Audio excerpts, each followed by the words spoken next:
In March of 1976, Mary Gillespie walked out of her home in Circleville, Ohio, and made her way down the gravel walkway to her mailbox. She opens the lid, sorts through the junk, bills, flyers, but then something catches her attention. It was one plain envelope with no return address, but her name was scrawled across it in heavy block letters. When she looked inside the envelope, on a single sheet of paper was something that would shake her to her core, and soon it would spread through the entire neighborhood. Welcome back to Legends May Live, where we explore the strange, the mysterious, and the downright eerie. But before we begin, just know that while our stories are true, we may not get every detail right, so just take it as entertainment.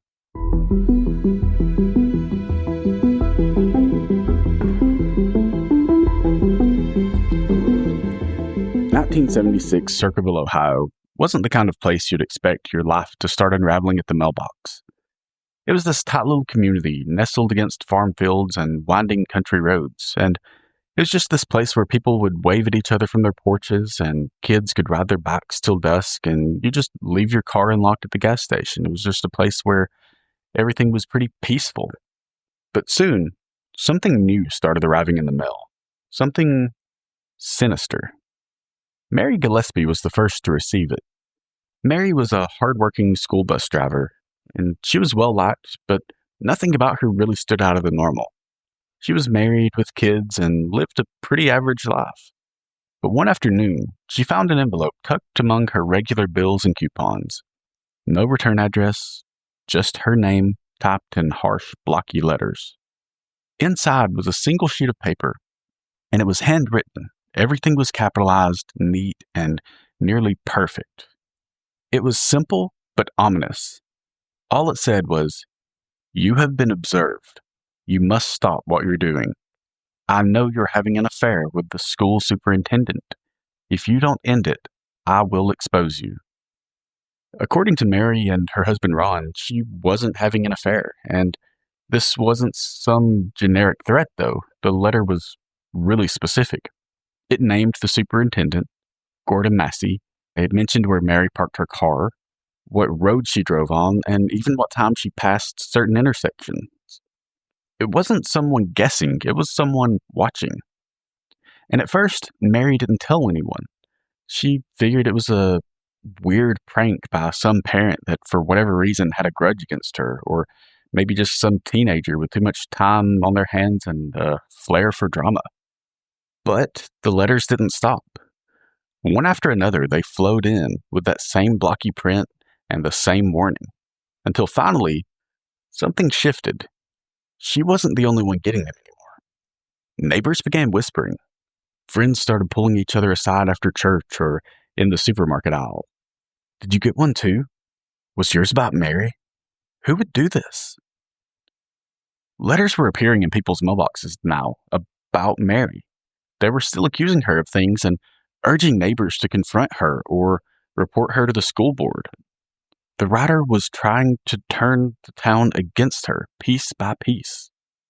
And it was working. Rumors spread fast in the small towns, and this wasn't just gossip, it was a coordinated and calculated attack.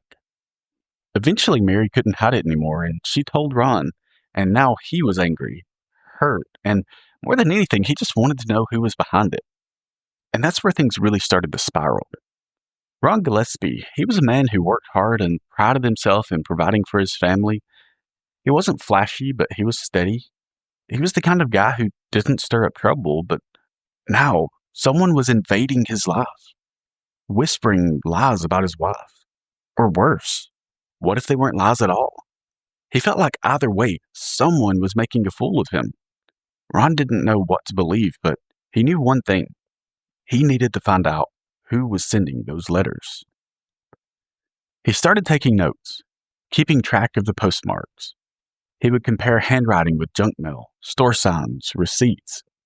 He studied the streets that Mary drove, trying to figure out who could have been watching her, and who would want to. He wasn't alone in his obsession. Friends, neighbors, and even Mary's sister joined in the speculation. Everyone wanted to know. Could it be a coworker? A parent of one of the kids on the bus? Someone in law enforcement, maybe? To some degree, it became the town's entertainment. Everyone had a theory, and no one had proof. And the letters just kept coming, and with more detail, and they got more aggressive. They would say things like, Gordon Massey must be fired. We've warned you. Your time is running out. Ron started showing the letters to some of his close friends. One of them, a man named Paul Fresher, he tried to help. They even worked together to set a trap. They wrote a response pretending to be Mary, and they were hoping to lure the writer into revealing themselves, but whoever it was didn't fall for it. Instead, the letters escalated. Now they were being sent to the school board, and some to local politicians. The letter writer didn't want to just scare Mary anymore. They wanted to destroy her. And then came the phone call. On August 19th, 1977, Ron answered a call at home, and later Mary would say that he looked shaken and really tense but determined. He grabbed his revolver, stuffed it into his waistband, and told her that he was going out to confront the person that he thought was behind it all. And she asked where he was going, and he didn't tell her specifics. He just said that he would be right back. So Mary waited nervously for hours, just getting up and looking out the window every time she heard a car drive by, just hoping that it was Ron coming home, but he never made it home. Later that night, Ron's pickup was found crashed into a tree on a remote stretch of road, and as authorities examined the scene, they found Ron inside, and he was deceased. His gun had been fired one time, with a single round missing, but there was no evidence or indication of what he fired at. And on the road, there were no skid marks or signs at all that he had tried to hit the brakes. The coroner reported that his blood alcohol content was 0.16, twice the legal limit. But Ron didn't drink. Everyone who knew him swore to it. Still, the sheriff's department ruled it an accident. And maybe he lost control, maybe he was drunk, maybe it was just misfortune on a country road, but there were a lot of questions. For one, why had he fired his gun? And then, who called him that night? Ron Gillespie was buried just days after the crash. Some said it was a tragic accident, others weren't so sure. At the funeral, people whispered behind folded programs and tight-lipped glances, just wondering if Mary knew more than she let on. They were wondering if maybe someone wanted Ron out of the way. Because the letters didn't stop. In fact, they continued to intensify. And it wasn't just Mary anymore. Other families started getting them too. They got letters accusing teachers of misconduct, accusing fathers of infidelity. One man got a letter claiming that his teenage daughter was being watched, and if he didn't act, everyone in town would hear what she had, quote, done. There was no way to know if anything in the letters was true, but that was the terrifying part. Some were. Some secrets only a handful of people knew. So people began to wonder, who around me could know this? Is it a neighbor, a coworker, my spouse? Who could know this stuff? Trust in homes and churches and schools, it started to crack. Conversations were shorter. Everybody was suspicious of everyone else. Even the act of opening your mail became just this ritual of dread. At the Circleville post office, workers started wearing gloves. They didn't want their fingerprints on the letters, and if it got worse, more sinister, they didn't want to touch whatever it may be laced with. More than a few people stopped checking their mailboxes altogether. They just let the envelopes pile up out of fear of what they'd say. Police opened an investigation, and they spoke to dozens of locals, questioned the post office staff, and even attempted handwriting analysis, but they got nothing. No leads and no suspects. It was as if this tormentor of a writer was invisible, just a ghost with a pen. You've had your chance to stop this. Now the next time, it won't be just words. It'll be action. That was the letter Mary Gillespie received after Ron's death. Still, she pressed on. She kept working. She still drove the school bus, but the eyes she felt watching her, they weren't just paranoia anymore. They were everywhere. And the messages, the warnings, they were no longer just in envelopes. Now they were nailed to telephone poles. Day after day, Mary drove her route, weaving through the quiet lanes, and there were signs, handwritten, crude, ugly signs, nailed at eye level along the roadside. Some said terrible things about her. Others accused her daughter of lewd acts. Language so explicit that it made the passengers on the bus uncomfortable. It was humiliating and relentless. Mary would tear them down when she could, but for every one she removed, another would appear the next day, sometimes even in the exact same place. It was like someone was following her, just matching her pace, waiting for the next opportunity to remind her that I'm still here. Then came February 7th, 1983. Mary was going her usual route when she spotted another sign posted to a wooden fence. This time it was about her daughter, and she had just had enough. She'd had too much. She was over it and said, this is too far.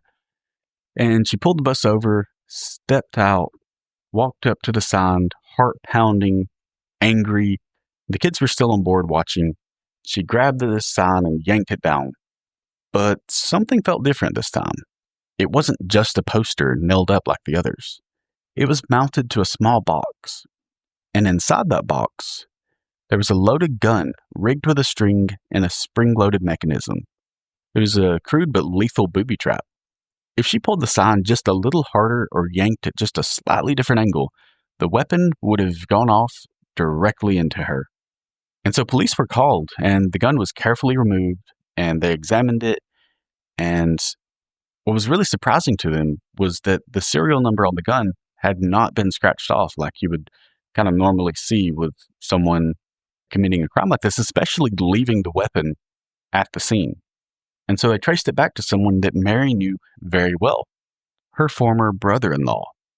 Paul Fresher, Ron's brother, he worked in a local plant, lived a quiet life, and had recently separated from Mary's sister, Karen Sue. And their split had been ugly. It was tense and just court filings, restraining orders, and both sides just throwing terrible accusations at each other. It was just a mess, just bad blood all the way around. But attempted murder, that was something else entirely. So investigators brought him in for questioning, and Paul didn't deny that the gun was his, but he claimed that it had been stolen from his garage months earlier. And he said that he hadn't reported it missing because at the time he didn't even realize it was gone. And of course, police were skeptical. So Paul was given a handwriting test. He was asked to write block letters similar to those used in the anonymous letters. Some of the samples looked similar, but it wasn't conclusive. No forensic match, no confession, no direct witness tying him to the trap, and inconclusive handwriting samples. But still, Paul was arrested and charged with attempted murder. And the town that was already on edge, well, they finally had a villain. There was a name and a face to put with their tormentor, and for many, that was enough. They were satisfied. At the trial, prosecution didn't present any fingerprints. They had no eyewitnesses, and really the only evidence that they had was the gun and the kind of matching handwriting samples and a somewhat debatable motive, a grudge, a possible vendetta after Paul's bitter divorce with Mary's sister, but that was enough. That was enough for the jury, and in 1983, Paul Fresher was convicted and sentenced to 7 to 25 years in prison. He never confessed, never changed his story, and while the town of Circleville exhaled, believing the nightmare was finally over, they were horribly wrong. Because after Paul was locked away, the letters didn't stop. They got bolder, more frequent, and somehow they got worse. So if it was Paul, then everything should have ended with him. The booby trap had been disarmed, the trial had closed, and the supposed perpetrator was locked away. But not even a maximum security prison could stop what was coming next. Paul was in solitary for 23 hours a day. He had no access to pen, paper, envelopes, or postage. He was monitored closely, and yet somehow the letters kept coming. And they weren't just whispers from the shadows. They were louder, angrier, and personal. Some were mailed to the prosecutor in Paul's case, some to local officials, others went to journalists. Even the prison warden got one. The messages now claimed that the wrong man had been arrested and that Paul was innocent, that justice in Circleville was nothing more than a joke. "You can't lock up the truth," one letter said. "You're only punishing the wrong man." And these letters weren't old stock. They weren't leftovers from before Paul's arrest. They were new and postmarked after he was placed in solitary confinement. Authorities refused to believe it could be anyone but Paul. They said that he had to be smuggling them out somehow, just bribing guards, hiding writing tools, working through accomplices, and despite repeated searches and surveillance, they never caught him with anything. Still, the letters kept showing up. Dozens.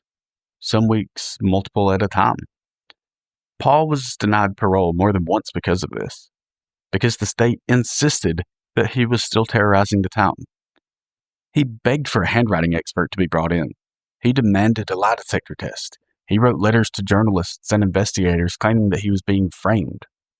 And the biggest question loomed like a thundercloud over the whole case. If Paul Fresher was writing those letters, how? And if he wasn't, because of course he wasn't, then who was? One of the prison wardens reportedly told Paul, "If it wasn't you, then we've got a real problem, because that means whoever is doing this, they're still out there." And in the years after Paul Fresher was locked up, the Circleville case began to fade from national attention, but not for everyone. One man couldn't let it go. Martin Yant, an investigative journalist from Ohio. He heard about the case and started digging, and at first he figured it was just another small-town criminal with a chip on his shoulder. But the deeper he looked, the more things just did not add up. Yant got access to Paul's letters. Not the anonymous ones, the ones that Paul had actually written himself, pleading his innocence, laying out timelines, and questioning the investigation. So Yant began doing something that should have been done years earlier. He re-examined the evidence. He found that the handwriting on the Circleville letters didn't match Paul's, not closely, not even slightly. But by some accounts, experts said absolutely no match. And despite that, no official expert testimony had been used in the trial. In fact, it had been spread that they did match. Yant also discovered something else, something that the police had either ignored or buried. But a witness had seen another man placing signs along Mary Gillespie's bus route, right where the booby trap was later discovered. And the man was a known associate of Paul's ex-wife, Karen Sue. In fact, he'd even worked with Paul before, and according to records, he had access to Paul's garage during the time the gun allegedly disappeared.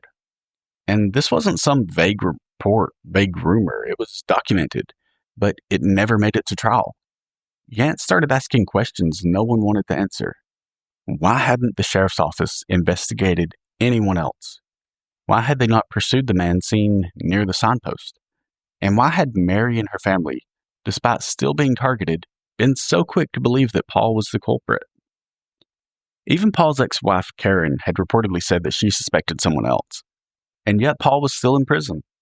When handwriting analysts finally got involved, unofficially through journalists and outside experts, what they found cast even more doubt on his guilt. The block letters used in the anonymous notes, they were deliberately unnatural, clearly designed to mask the writer's true style, but according to multiple experts, they weren't consistent with Paul's hand, not even close. If he was trying to deliberately mask his writing, it still doesn't match the way he would do it. Some analysts even went so far as to say that the letters appeared to be written by multiple authors. There was subtle differences in spacing, slant, letter curvature, just enough to suggest collaboration. And if that was true, then this wasn't a lone wolf with a grudge. This was like a collective campaign. So who else could it have been? One theory insists that Paul Fresher was guilty, but had help. This is the official version. Paul made a booby trap, and maybe someone else kept the letters going while he was inside of prison, perhaps out of loyalty, maybe out of a shared anger toward Mary, maybe even his ex-wife. But if this is true, why didn't a single accomplice ever come forward, even after Paul's death? Theory 2 is that Paul was framed. The alternative is that someone knew how to set him up, that they planted the gun, maybe someone in his ex-wife's circle, or maybe someone with access to police resources, given how sloppy the investigation was. And if the wrong man was in prison, then the real letter writer walked free. Theory 3, the letters were written by someone in law enforcement. It's not the most popular theory, but some locals believe it explains a lot.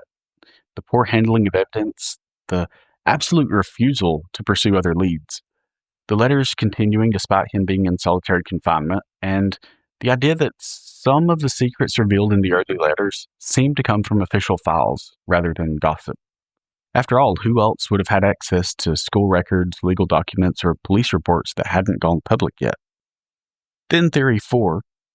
This one's the hardest to prove and possibly the most disturbing, but that several people in town participated, not in the threats necessarily, but in the silence, the cover-up. Maybe it began as a prank and then spiraled, or maybe it was revenge, or maybe justice in someone's eyes. But if the goal was fear, the writer succeeded. The town of Circleville was never quite the same again.